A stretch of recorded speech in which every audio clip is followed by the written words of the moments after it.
Hey guys, welcome back. Just wanted to talk about a quick news. Derrick Rose is out for the season. Looks like he's going to go for another ankle surgery. And after practice yesterday, he went to see a specialist, and I guess that's what came out of the meeting he had with the specialist. And so, it's unfortunate for him. I feel terrible for him. You know, I've been hearing a lot of really good things about him from the players, from the interviews they've had.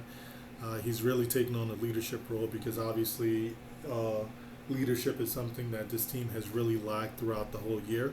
And so since he came back, it seems like according to RJ and a couple of the other players, he's been very vocal, helping guys prepare, making sure they're doing the right things in practice to prepare for the games. And so it's really going to be missed. Him not being there is really going to be sorely missed, not just because of his on-court presence and leadership, but also during practice as well. That is something that people don't really talk about a lot. That's really important. A lot of these like great players, these all-stars. The great thing about having these all-time greats on your team is the fact that the young guys, they get to see what it takes, to be that great, right? It's not just talent for Derrick Rose and a lot of these guys. Yes, they're very talented athletically. However, Derrick Rose is like, it's hours of practice. There's a lot of work that goes into this stuff, and when these kids are able to see these all-time greats and see what the work that they put in and how much time it takes to be as great as they are, it really helps the team. It really helps the young guys because it kind of sets the bar and the standard for them. Now, what it means for the team going forward. Obviously, the coach wanted to make a playoff push, and I think he was really banking on getting Derrick Rose back to kind of make a run. Doesn't look like that's going to happen.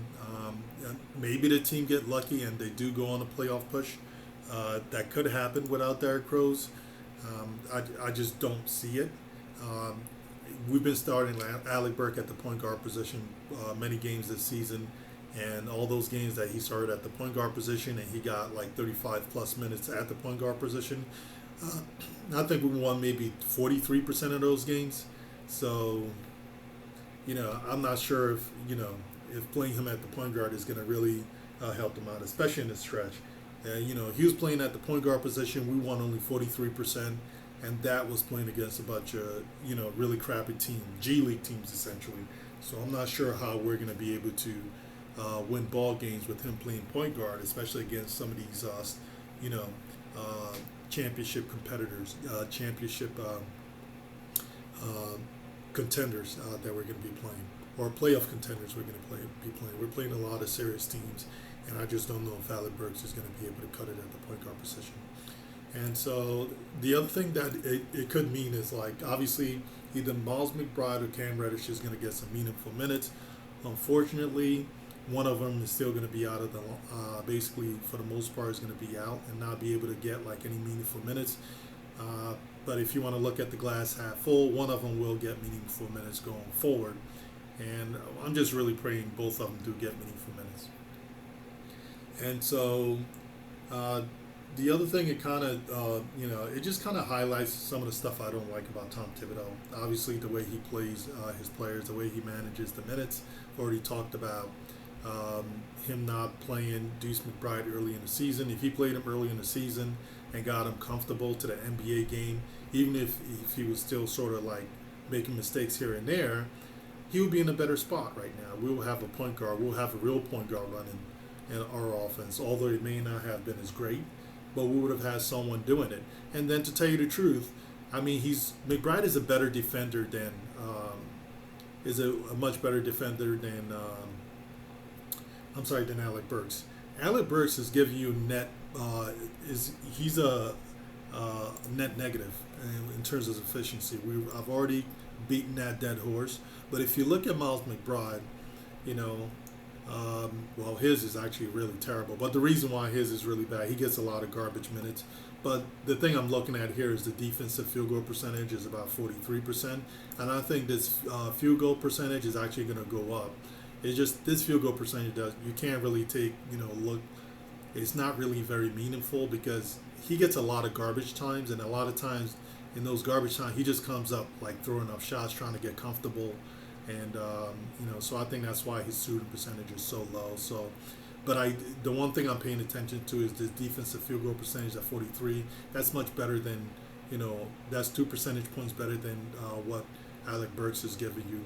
And then to tell you the truth, he's going to be, both of them are going to be off the ball quite a bit anyway, because there's going to be R.J. Barrett and Julius Randle running most of the offense. And so that's just what I think about that, and that's what I think the coach should do. But obviously, I don't, there's a good chance he may not do it. But again, one of the things I just don't like about the coach is the fact that he didn't play this kid early in the season. If he did, we wouldn't, it would not be. I don't think it would be as bad as it is. We would at least have another option at the point guard position. And the other thing I just don't like about the coach is, we heard about Kemba Walker. He's out for the rest of the season. I just don't like the way he treats players. Thibodeau, I'm really realizing, is really not a very good leader. Because it's the fact that you bench a guy, put him out of a rotation, and if you guys recall, he didn't even talk to Kemba Walker about it. I don't understand that. Are you that much of a jerk that you feel like is not worth your time addressing? Who does that? You do something like that to a guy and you don't think it's worth addressing a guy one-on-one and talking to him like a man. So it's either, it's just like, I don't care. I'm not trying to, denigrate his character in any way, but it just does not look good. That doesn't look good.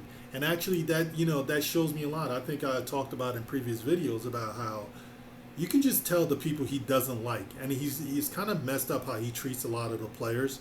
If he feels like he doesn't need you or you're not that important, he dismisses you. He doesn't even address you, really.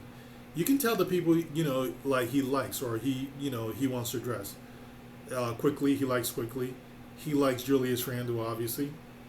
He likes Taj Gibson. He likes Alec Burks. He likes R.J. Barrett, And, he likes Mitch, too. But that's pretty much it. Everyone else, it's almost like he doesn't care about it. It's almost like he reluctantly plays Obi Toppin. He reluctantly plays Cam Reddish. He likes Quentin Grimes, obviously. And he doesn't talk to him a ton. But it's just I'm going off of like the little bit of games I've seen in person, how he interacts with everyone in the sidelines. That's just, and also when I'm watching it in the games on TV and they call timeouts when you're able to get a peek at the sidelines to see what they're doing. I mean, this is just the stuff that I'm noticing. It's like I've never seen Obi Toppin basically get taken out of a game and he kind of goes towards the coach, even have a conversation with the coach, or even to dap up the coach. He never does that. He just goes straight to the back of the bench, always looking dejected, and you can just tell there's no communication there. And it's kind of crazy because he doesn't even half the time he doesn't know what the issue is, and you can tell the coach is not even really talking to him. And you can tell that's an issue. They probably had a conversation with him about it because after Obi won the All-Star competition, supposedly story came out that Tom Thibodeau was talking to him about it, supposedly, and so that was a story that came out. And you can tell that was just like rehearsed. They wanted to do that. They wanted to make it seem like, he has a good relationship with these players. But I just don't, honestly, I'm starting not to like Tom Thibodeau because of that. He just is not even really just about the X's and O's for me. For me, it's really about how he plays the players. It's almost like he's like, if you have health issues, that be danged. He doesn't care. If you got health issues, he's gonna play like 35 minutes, 38 minutes, and he's gonna be like, he's gonna leave it up to the player to tell him how the player feels. That's insane to me. That is just foul. I think that's wrong. A lot of these players are not gonna come off the court. That they just won't do that. A lot of these guys, these athletes, they're competitive. They played through pain. And so, as a grown man, as a coach who's coached in this league for God knows how long, you should already know that, like, when you have players with health issues, that you need to be able to manage their minutes. You don't, just play them, like ridiculous amount of minutes. Derrick Rose can't play more than 25 minutes. Kemba can't really play more than 20 minutes. But he just did it anyway because he didn't want to play a rookie, or because he felt like this is the only way. And then the other thing I said already before is just how he deals with players. It's insane to me, It's insane. He doesn't communicate with these players. If he has an issue with a player, he doesn't communicate it with the player. You know, you bench Kemba Walker again. You know, I know I'm saying it over again, but he benched the dude, didn't even say anything, didn't have a conversation with him. That is just straight foul. But pretty much that's what I have, guys. Let me know what you think. You know, it's just I'm just very disappointed about this year. I feel terrible for Derrick Rose about what's happened to him and to his season. I know he was looking forward to the season. I feel terrible about Mitchell Robinson and what he's going through with his dad and his family. And I just really hope, you know, things turn around for everyone. I hope, you know, Mitchell Robinson, you know, he's able to find his dad. I hope they can pull through this and everything is cool. Hey guys, let me know what you think. Like and subscribe. And also comment below. I'll be more than happy to respond. Thank you.